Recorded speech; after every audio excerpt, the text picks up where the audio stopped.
Sahabat Indonesia, saat ini negara kita ibaratkan sebuah kapal besar yang sedang diguncang ombak di samudra yang luas. Banyak permasalahan yang sedang kita hadapi, dari luar maupun dari dalam. Yang pertama, masalah pandemi virus corona. Yang kedua, pandemi ekonomi yang belum kita selesaikan. Yang ketiga adalah adanya kelompok-kelompok yang memanfaatkan momentum untuk mengguncang kapal ini lebih kuat. Nah, apa yang terjadi? Saat ini kapal ini membutuhkan nakoda yang kuat untuk mengendalikan kapal sehingga kapal ini bisa berlayar di arah yang dituju. Kapal besar Indonesia ini diguncang ombak biasa saja. Ini suatu keniscayaan dalam kehidupan bernegara. Pertanyaannya sekarang adalah, Presiden sebagai nakoda kapal besar Indonesia ini harus kuat untuk melawan internal di pemerintahan yang mencoba merongrong kewibawaan kepala negara. Sebagai contoh, dalam kasus Undang-Undang Cipta Kerja yang jelas-jelas menguntungkan negara, menguntungkan rakyat kecil, menguntungkan kaum pekerja, dan menguntungkan kita semua, masih juga diguncang oleh sebagian orang. Dan ironisnya, sebagian dari mereka adalah para gubernur, para bupati, para wali kota yang notabene anak buah presiden. Dan cilakanya, sahabat Indonesia, Presiden seolah-olah sendirian. Kemana Menteri Dalam Negeri? Kemana para pembantunya yang lain? Seharusnya Presiden Jokowi pada kondisi saat ini membutuhkan menteri-menteri sekuat Luhut Binsar Panjaitan. 10 orang Luhut dibutuhkan untuk melindungi Presiden dari guncangan kaum-kaum oportunis seperti ini. Kita sudah membahas bagaimana gubernur yang membangkang itu adalah merusak sistem ketatanegaraan kita. Para gubernur ini bukan sedang membela rakyat, ya. Mungkin sebagian kecil nyali, sebagian lagi mempunyai agenda pribadi. Itu yang harus kita waspadai.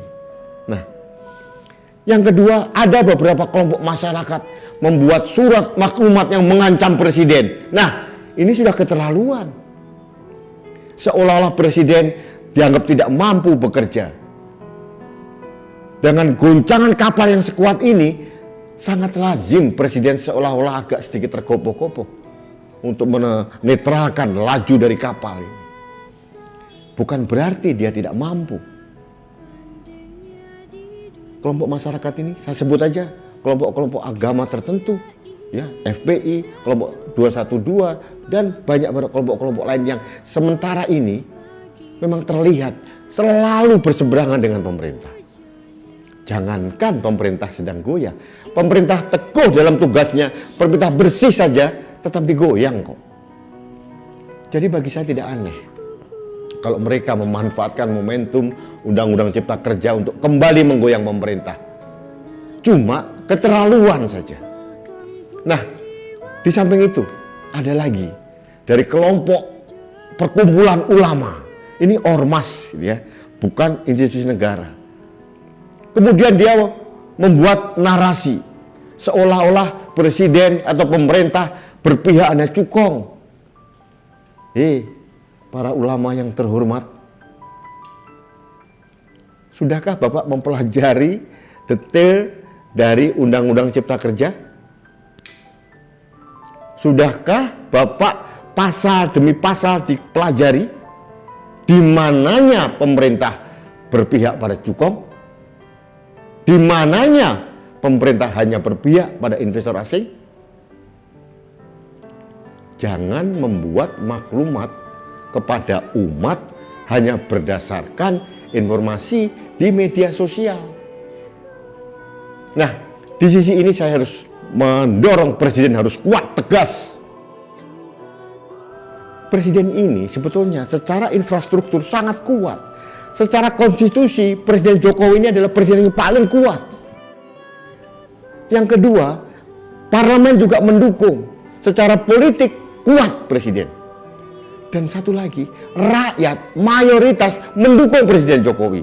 Pertanyaannya, kenapa presiden terkesan ragu-ragu? Presiden harus kuat, harus tegas. Gubernur-gubernur yang membangkang harus kuat ditendang kalau perlu. Dalam tanda kutip tapi ya. Presiden harus menertibkan rel konstitusi ini. Jangan terkesan presiden terlalu sabar. Dalam kondisi kapal yang sedang terguncang oleh ombak dan gelombang ini, presiden harus tegar berdiri di atas kapal dan meneriakkan kepada masyarakat Indonesia, saya masih leader and command. Itu yang penting. Supaya orang nggak bingung. Jadi, sahabat Indonesia, narasi besar kita sekarang adalah kita mendorong, kita mendukung presiden harus tegas. Supaya apa? Supaya kapal besar Indonesia ini tidak terus riuh dan gaduh. Kapan kita mau merecover ekonomi? Kapan kita akan membereskan pandemi virus corona? Kalau kita ribut terus. Dan yang paling penting, Bapak Presiden, mohon maaf, menteri-menteri Anda ini juga harus melindungi harkat dan marwah kehormatan seorang kepala negara. Jangan mereka sembunyi. Narasi-narasi dari mereka seolah tidak ada perlawanan. Kemana para menteri? Kami, orang-orang yang di jalanan, penduduk Indonesia, melawan dengan keras, bukan untuk mendukung presiden, bukan untuk mendukung menteri, tapi kami sedang mendukung Indonesia. Karena kami tidak ingin negeri kita, negeri saya, negeri Anda itu terus-terusan gaduh dan riuh tanpa henti. Kami capek, kami ingin bekerja dengan tenang. Anak-anak kami pengen belajar dengan tenang. Masyarakat kami pengen kehidupan yang harmonis. Sahabat Indonesia, sekali lagi, narasi besar kita adalah kita mendorong presiden untuk kuat, tegar, tegas. Apa yang presiden lakukan? Ya, secara konstitusi kuat, secara politik pun kuat, dan yang berikutnya TNI Polri support penuh pemerintahan yang sah dan konstitusional. Rakyat juga di belakang presiden. So, apa yang ditunggu? Sahabat Indonesia, ini adalah suara hati seorang rakyat yang menginginkan negeri ini tidak terus tumpang-camping dengan kegaduhan-kegaduhan yang tidak penting. Terlalu banyak waktu yang kita buang, terlalu banyak resource yang tersia-sia. Karena apa? Karena kita hanya ribut belaka. Untuk itu kita membutuhkan panduan, nakhoda yang kuat untuk memandu jalan kita. Jangan sampai kita seperti autopilot. Ya, kapal ini berjalan sendiri tanpa nakhoda.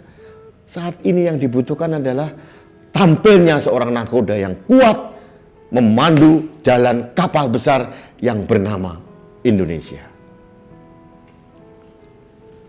Sahabat Indonesia, demikian opini saya hari ini. Saya hanya menghimbau kita harus selalu tegar, tegas mendukung pemerintah yang sah, mendukung Indonesia dan mendukung kedamaian di negeri ini. Jangan lupa like dan subscribe kanal TV Anak Bangsa. Salam damai Indonesia. Sampai ketemu lagi.